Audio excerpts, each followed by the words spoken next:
सोनम वांगचुक यांच्यावरील राष्ट्रीय सुरक्षा कायदा NSA उठवला। 117 दिवसानंतर जोधपूर तुरुंगातून सुटका। लेह हिंसाचारानंतर ताब्यात।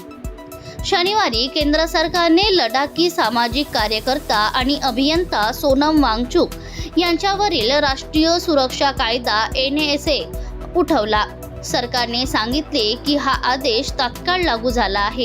गृह मंत्रालयाच्या म्हणण्यानुसार सोनमने NSA अंतर्गत त्यांच्या नजरकैदेचा अंदाजे अर्धा कालावधी पूर्ण केला आहे।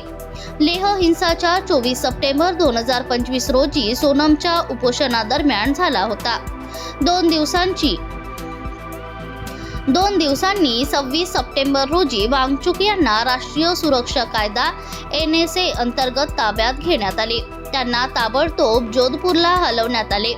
ते 170 दिवसांपासून जोधपूर तुरुंगात आहेत। आता त्यांची सुटका करण्यात येईल। जोधपूर मध्यवर्ती तुरुंगाचे अधीक्षक प्रदीप लखावत म्हणाले, यांनाही एका प्रेस नोटद्वारे याची माहिती देण्यात आली होती। अद्याप कोणताही आदेश मिळालेला नाही। आदेश जारी झाल्यानंतर तुरुंग नियमानुसार पुढील कारवाई केली जाईल। राष्ट्रीय सुरक्षा किंवा सार्वजनिक सुव्यवस्थेला धोका निर्माण करणाऱ्या व्यक्तींना ताब्यात घेण्याचा अधिकार NSA सरकारला देतो।